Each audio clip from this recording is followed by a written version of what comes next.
देखिए क्या लिखा हुआ है क्वेश्चन में, समझिएगा।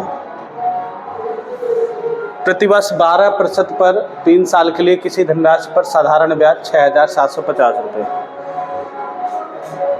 वार्षिक रूप से संयोजित करने पर उसी अवधि के लिए समान दर पर समान राशि पर चक्रवृद्धि ब्याज क्या होगा, बस इतना पूछ रहा है। तो आंसर तो भाई 6,750 से क्या होगा, अधिक होगा। इसी दर पर तो 12% की जो 3 एक्स्ट्रा चीज़ें बनती हैं उसी को अगर इसमें जोड़ दोगे आंसर आपका आ जाएगा। पहला तरीका आप समझ लो, ऐसा होता है।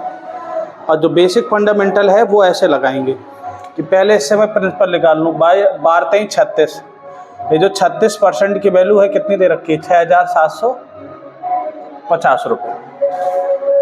और जब इतनी दे रखी है तो यहाँ से 100% की वैल्यू जब निकालूंगा तो आप कहोगे 6,750 डिवाइडेड बाई 36 मल्टीप्लाई बाई 100 से मैं इसमें क्या कर दूंगा, मल्टीप्लाई कर दूंगा। तो यहाँ से मेरा क्या निकल आएगा, 9 चौको 36, 9 7 63, 4 9 पना 45, 750, 25 चौको 100, 0 25 पंच 125, 25 सत्ते 175, 175 और 12 कितना होता है,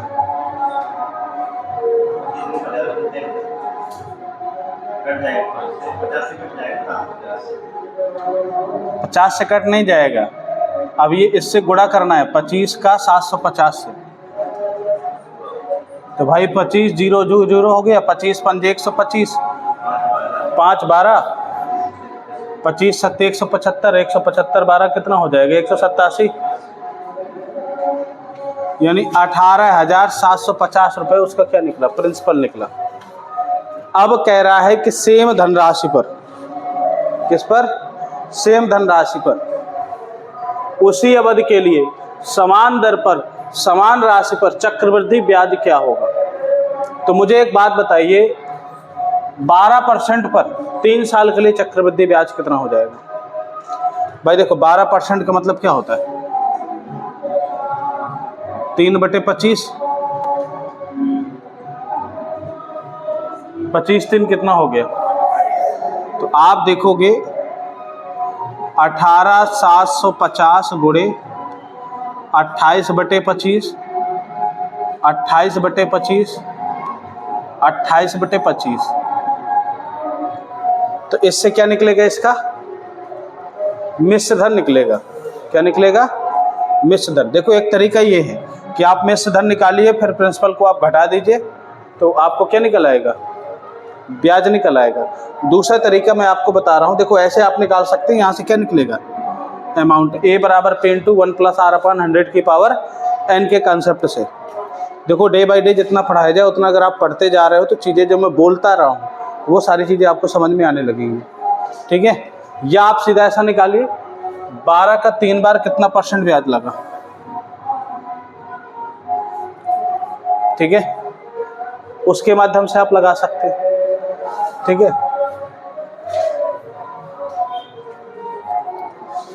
देखो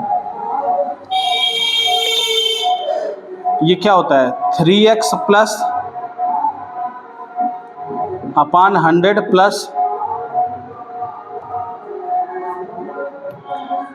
x³ अपान, यही होता है। देखो यहाँ से भी आप आगे इंक्रीज कर सकते हो, मैं आपको दूसरी चीज़ भी बता रहा हूँ।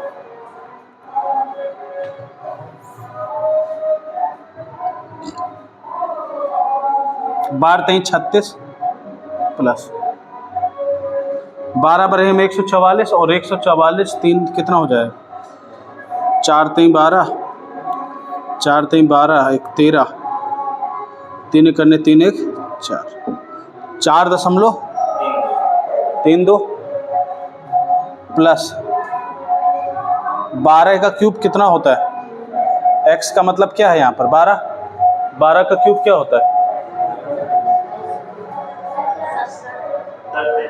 हाँ 17 28, 4 ठो जीरो हो, पॉइंट लगा दो,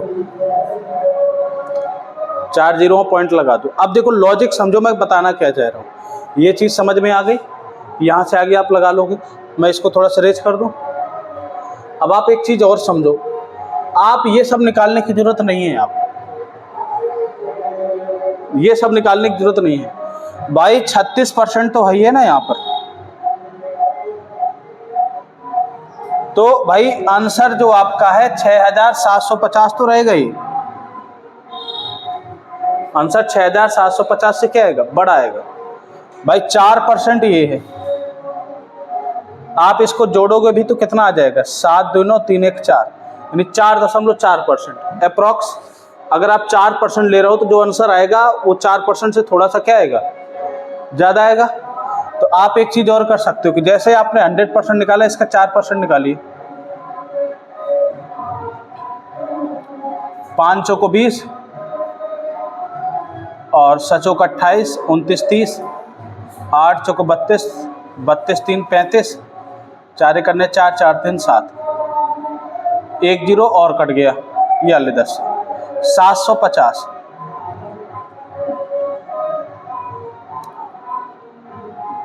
यानी जो आंसर आएगा वो इससे क्या आएगा, यानी 400 से ऊपर आ जाएगा। तो ये खत्म, ये खत्म, अब बचे ये दोनों, यानी 7500 आएगा कि नहीं।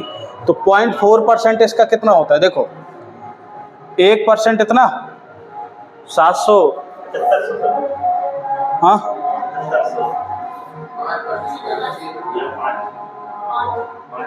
अगर मैं यहाँ पे 5 निकाल लूँ, अगर मैं यहाँ पे 5 निकाल लेता हूँ, 5 25,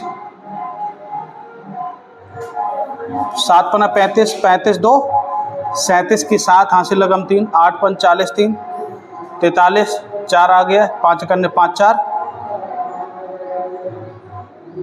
देखो 9 7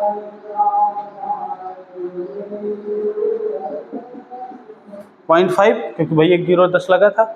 आप देखते हैं 7 आ जाएगा, 5 3 8, 9 7 16 की 6 हासिल लगम 1, 6 1 7, यानी इससे क्या आएगा, हल्का सा कम आएगा।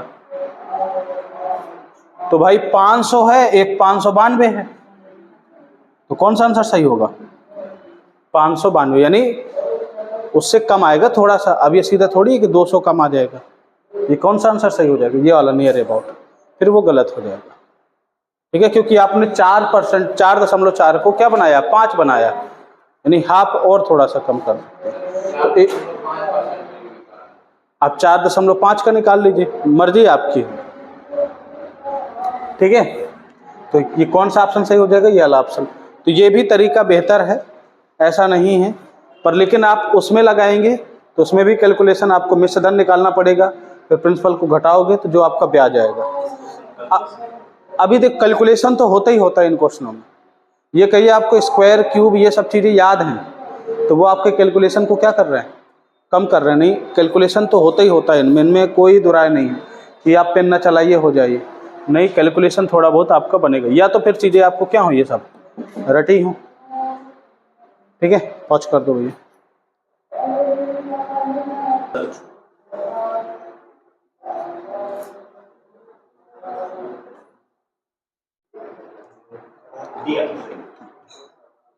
अब देखिए इसका एक तरीका और बता रहा हूँ, बेसिक तरीका तो सब कोई लगा पा रहे हैं इसका। अब देखो यहाँ पर आपके सामने प्रिंसिपल दे रखा है, 15% वार्षिक है, 15% क्या है, वार्षिक। बात कितने की हो रही है, 2 साल की। कितने की हो रही है, 2 साल की। तो एसआई अगर मैं 2 साल की बात करूं तो 30% हो जाएगा, यानी मैंने उधार लिया, मैंने उसे 30% ब्याज पर मुझे देना है, पर लेकिन मैंने अपने सहेली को जो CI2 है उसको चक्रवृद्धि ब्याज के लिए 2 साल के लिए दे दिया, और रेट ऑफ इंटरेस्ट क्या है, सेम है। तो अब जब रेट ऑफ इंटरेस्ट सेम है तो 15 दूना 30, 15 का 225, 32.25, इतना मुझे CI लगेगा 2 साल के लिए। अब देखो चीज़ें अगर आपको पता है तो मुझे कितना एक्स्ट्रा मिलेगा भाई? 30% वहां वापस करने के बाद मुझे 2.25% एक्स्ट्रा मिलेगा। और 2.25% किसका? भाई जो सीआई में मुझे ब्याज एक्स्ट्रा मिला वही तो मेरा लाभ हुआ। आपने इनसे लिया साधारण ब्याज, तो मुझे चक्रवृद्धि ब्याज पे दे दिया, लेकिन आपको जैसे मैं अमाउंट दूंगा चक्रवृद्धि ब्याज का, तो आप इनको पैसा साधारण ब्याज को वापस करोगे, तो आपके पास बचेगा क्या? जो चक्रवृद्धि ब्याज में जो एक्स्ट्रा जो होती है चक्रवृद्धि ब्याज, वही आपकी प्रॉफिट हो जाएगी। वही प्रॉफिट है, बस परसेंट से 00 क्या हो गए? खत्म हो गए, है ना। तो यहाँ पर 750 मल्टीप्लाई बाई 2.25, ठीक है। 150 दुनाई कितना हो गया? 1500, और ये मल्टीप्लाई बाई कितना? 0.25।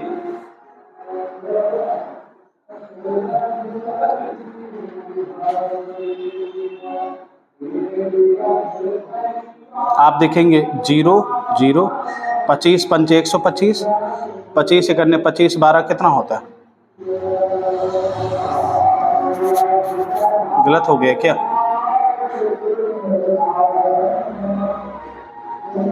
सॉरी, ये देखो, इसका इससे आप मल्टीप्लाई करेंगे तो कितना हो गया? 1500 हो गया, प्लस इस 75 का किससे मल्टीप्लाई करेंगे? 0.25 से, ये 0.25 अलग हो गया, ठीक है। तो 0 हो जाएगा 25 पंचे 125, और 25 सत्ते 175, 175 12 कितना होता है? 187। 1 2 अंक बाद दशमलव लग जाएंगे आपके।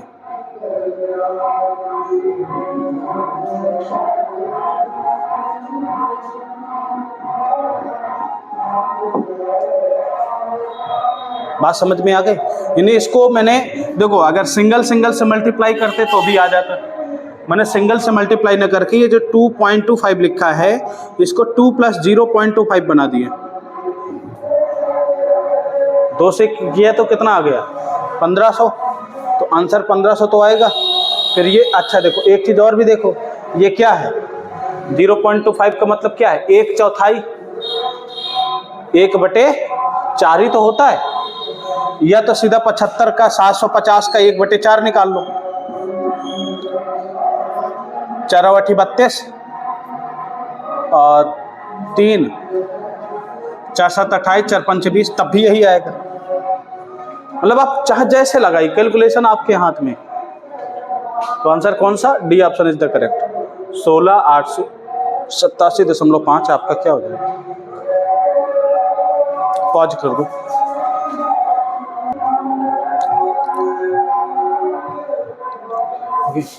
अब आप एक चीज समझ रहे होगे, इस सवाल में देखोगे कि ये पूरा का पूरा पिछले सवाल जैसा है। कैसे है? अंजलि ने 6% साधारण वार्षिक ब्याज की दर से 2 वर्ष के लिए इतने रुपए उधार लिए। तब ध्यान से सुनना, 22,500 रुपए उधार लिए, ठीक। और उसी दिन उसने यह राशि अशोक को, यानी दूसरे व्यक्ति को, चक्रवृद्धि ब्याज के समान ब्याज दर पर और समान समय के लिए 2 वर्ष के लिए उससे लिए थे, 2 वर्ष के लिए उसको दे दिए। तो उसे कितनी हानि या लाभ हुई? तो सीधी सी बात, अगर चक्रवृद्धि ब्याज से दे रहा है तो उसे हमेशा क्या होगा?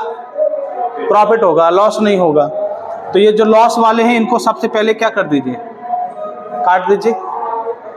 या तो 73 आंसर आएगा या तो 81 आएगा, क्योंकि गेन वाले यही बचे। तो अब बताइए, 6% का 2 वर्ष का साधारण ब्याज कितना हो जाएगा?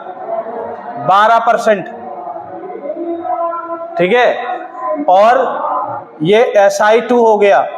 अगर मैं CI2 की बात करूंगा तो 2 साल के लिए चक्रवृद्धि ब्याज कितना हो जाएगा? 12.36%। तो बताइए कितना परसेंट एक्स्ट्रा है? 0.36%। तो बस वही आपका क्या हो जाएगा? आंसर हो जाएगा 0.36%। परसेंट से 00 खत्म। 225 मल्टीप्लाई बाई 0.6,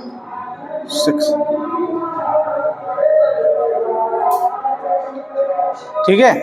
आप चाहो तो इसमें बटे में कितना लगा सकते हो? 100। 25 नैया 225, 25 चौको 100, 9 चौको 36, 9 नहीं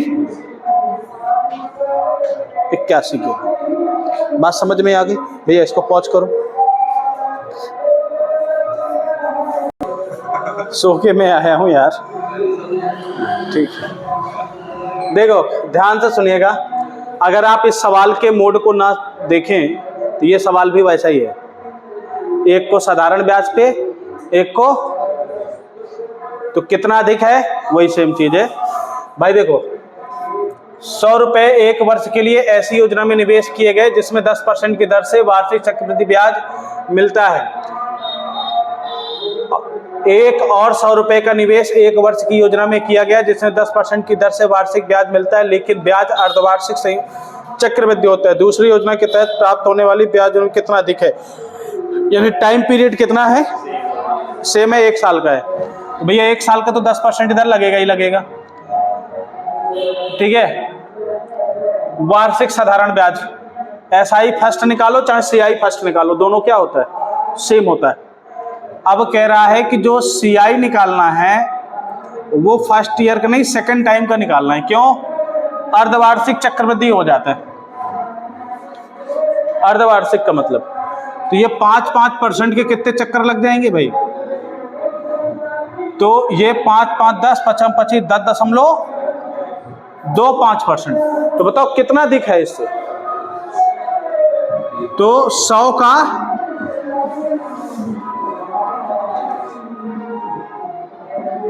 0.25, इसका मतलब क्या है, पैसा।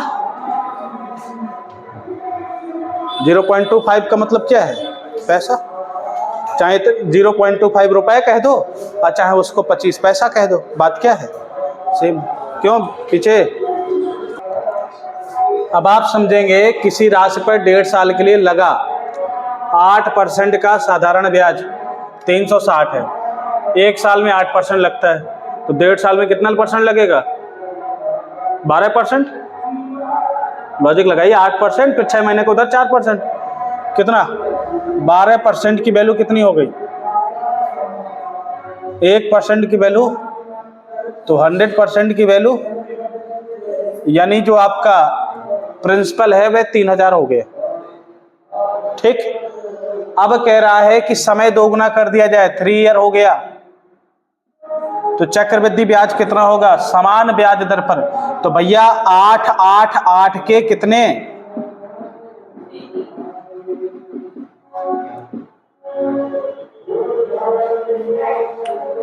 तो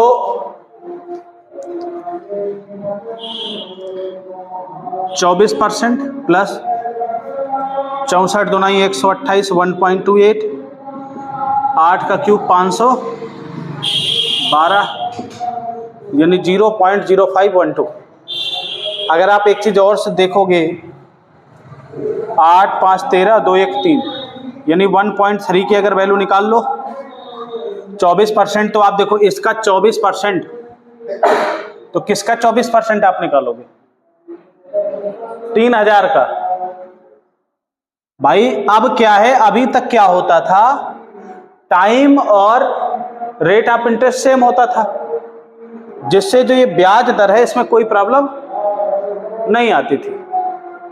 अब टाइम इसका क्या हो गया, दोगुना हो गया, 3 ईयर हो गया, तो फिर ये जैसे यहां पर 12% बन रहा था, फिर ये 12% नहीं बनेगा, ये कितना बन जाएगा, यहाँ पे 24% बन जाएगा 3 वर्ष के हिसाब से। तो भाई देखो 3000 का 24% निकाल, देखो थोड़ा सा अलग टेक्निक से बता रहा हूं। आप चाहो तो प्रिंसिपल निकाल लो, यहाँ से अमाउंट निकाल लो, A बराबर P into 1 plus R upon 100 की पावर n, अमाउंट आ जाएगा, फिर 3000 को घटा देना तो ब्याज आ जाएगा, ठीक है। लंबा कैलकुलेशन खिंच जाएगा बेसिक तरीके से।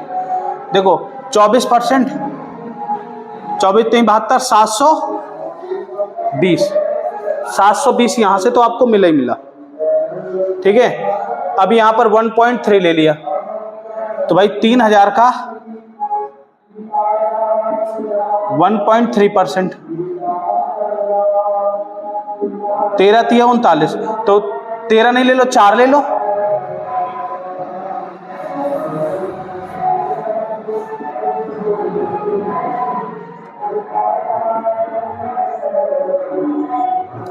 762। हाँ,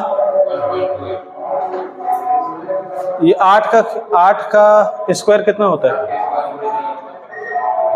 अच्छा 3 होगा ना, सॉरी 2 नहीं होगा, गुणे 3 हो जाएगा। 4 3 12, 6 3 18, 18 1 19, 1.9 अप्रॉक्स 2 आ जाएगा। कितना आ जाएगा? 2। सीधा 3000 का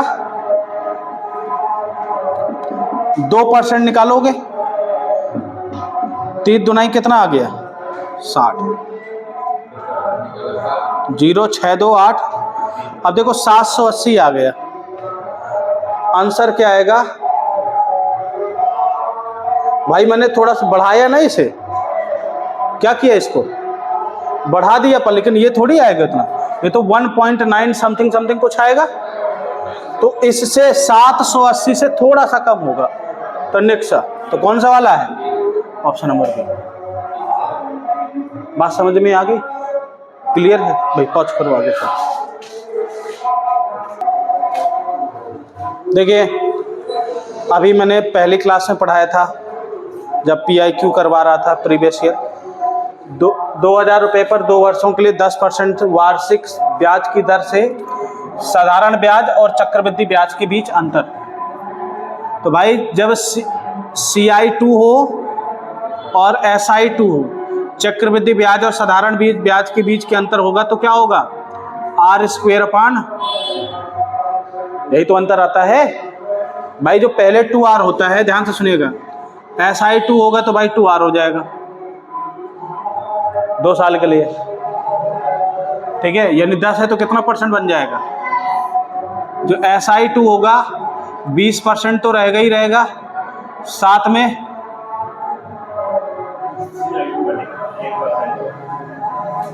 यानी 10 का स्क्वायर बटा कितना हो जाएगा? 100। हाँ, ये CI है, सॉरी ये CI। तो अब बताइए दोनों के बीच गैप क्या हो जाएगा? R²/100 आ जाएगा। तो बताइए R²/100 यानी 10 का स्क्वायर बटा 100 कितना आ रहा है? 1 का गैप आ रहा है, यानी 1% की वैल्यू कितनी होगी? 20,000 का 1% कितना रुपया? 2000 का 1% कितना आ जाएगा? 20। मतलब अगर आप इनको मन से सोचो तो जो मैंने ये सवाल ऊपर लिखे हैं वो भी लिखने की जरूरत नहीं है। वहाँ पे 10 था, आ जाएगा 10 100, 1% की क्या आ जाएगी? अंतर आ जाएगा। 1% वैल्यू 2000 का 1% कितना होता है? 20 होता है। पेन फ्री क्वेश्चन, ठीक है। पॉज कर दो इसे।